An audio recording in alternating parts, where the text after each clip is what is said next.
गिबियावनो आङो सोरजिगिरि जोंमा गुरुनिसिम नोंसोर आइमोन आफामोनखौ आरो लोगोसे बड'लेण्ड रादाब बुथुमगिरि बाबामोनखौ लाफाजोबनानै सोरजिगिरि जोंमा गुरुनिसिम आंनि गोसो गोरबोजों सिबिनाय खुलुमनायखौ हरनाय जाबाय।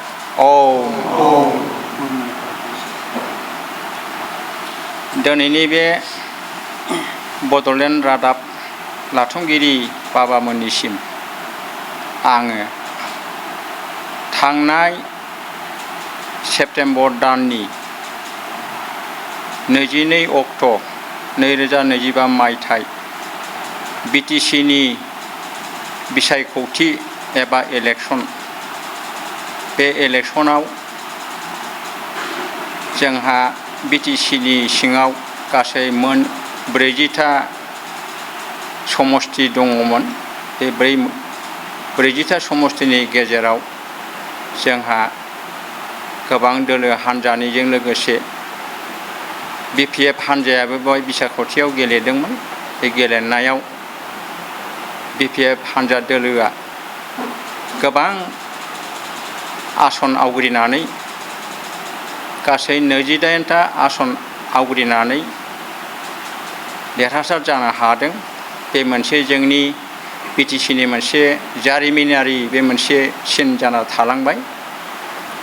जोङो दिनै 20 बोसोरनि बारफैबाय BTCआ बेबायदि जों इसेबां गोबां आसन लाना देरहानानै जोङो सरकार दानो हानायखौ नुबोफेराखैमोन।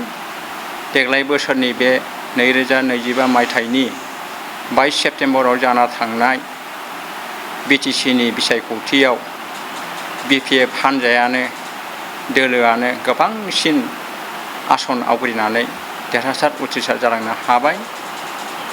जाहाथे बे आफादा इयुन फैबाय थानाय सम बोथोरफ्राव गोदान सरकार दानानै बे BTCनि सिङाव थानाय 40था आसन बेखौ लाफाजोबनानै गासैबो BTCनि सिङाव थानाय जाथि जनगोष्ठी हारि माहारिफोरखौ लाफाजोबनानै जाहाथे भारत गभर्नमेन्टनिफ्राय सफैनाय थिखाना दोननाय रांखावरिफोरखौ लाबोनानै बा हरनानै लाबोनानै जाहाथे BTCनि जौगानाय हाबाफारियाव गोसो गोथारै बाहायनानै रायजो राजाफोरनि गांनाय उखैनायखौ सुफुंनो थाखाय नाजाथों। आरोबाव बिदिनो फैबाय थानाय बोथोरफ्राव बेबायदिनो मोजाङै मोजां मावफुंलांनो हायोब्ला हयथ' बे आफादा गोबाव सम आयु गोलावबो जालांनो हागोन। बे आफादनि बा पार्टिनि खामानि मावनायनि सायावसो सोनारो। गमामायैनो रायजो राजा आइ आफामोनहा बे गोदानै दाफुंजानाय सरकारा जुदि मोजाङै मोजां सामलायलाङोबा इयुन फैबाय थानाय बोथोरफ्रावबो हयथ' देरहासार जालांनो हागोन। बिदिनो बे रायजो खुंनो हानाय बेंनाय सासन गोहोखौबो मोनलांबाय थानो हागोन। बेवहाय सोरजिगिरि जोंमा गुरुनि खाथियाव आं आर'ज गाबो। दा बाथ्राया जाहैबाय जोंहा बे BTCनि सिङाव अखल जों बर'फोरल' गैया। जोंहाबो नेपालि, बिहारि, बाङालि, असमिया, आदिबासि, सावथाल गुबुन गुबुन हारिनिबो सुबुं दङ। जोङो दिनै BTCआव गोबां आसन लानानै देरहानो हादों होननानै बै गुबुन गुबुन जोंनि बर'नि अनगायैबो थानाय हारि माहारिफोरनि सायाव जोङो मोजां नोजोर होआलासिनो गावनि फारसेथिंल' नोजोर होनानै खामानिखौ मावलाङोबा हयथ' बे आफादनि सायाव एसे फोथायनाया गोब्राब जाहैगोन। बेनिखायनो जोङो समान मेगनजों समान नोजोरजों बयखौबो समानै जोङो लांफानाया जोंनि बे गोदान सरकारनि बा गभर्नमेन्टनि बे खामानि। दिनै बे BPF दोलोआ सिगाङाव जेब्लानाखि BTCआ 2003 मायथाइयाव सुक्ति जादोंमोन बै समनिफ्रायनो जोंहा दानि देरहासार उथ्रिसार जानो हानाय चिफ बिबान मोनगोन जोंहा हाग्रामा महिलारि बाबायानो सिगाङावबो 17 बोसोरसिम बियो BTCखौ सामलायलांदोंमोन। दा नै 5 बोसोरनि उनाव बे आफाया फिन आरो बे गावनि आगोलनि आसनखौनो आवग्रिनो मोनफिनबावबाय। बेयो बिटिसिनि चिफ जोंहा दा बिबान मोनाखैबाबो चिफखौनो होनबाय आङो, मोनखासिगोन। दा 5 अक्ट'आवनो शपथ ग्रहण लालायो नामानो बेखौ जों मिथिनो मोन्दों। दा जाय हक बे आफाया चिफ बिबानखौ मोननानै जाहाथे गावनि बे दोलोफोरखौ हान्जाफोरखौ लानानै बिटिसिनि जौगानाय हाबाफारिखौ रायजो राजा आइ आफामोननि मदद लानायजों लोगोसे मोजाङै मोजां मावफुंलांनो हाथों। रायजो राजाफोरनि गांनाय उखैनायखौ थोजासे नङाब्लाबो एसेब्लाबो सुफुंलांनो हाथों।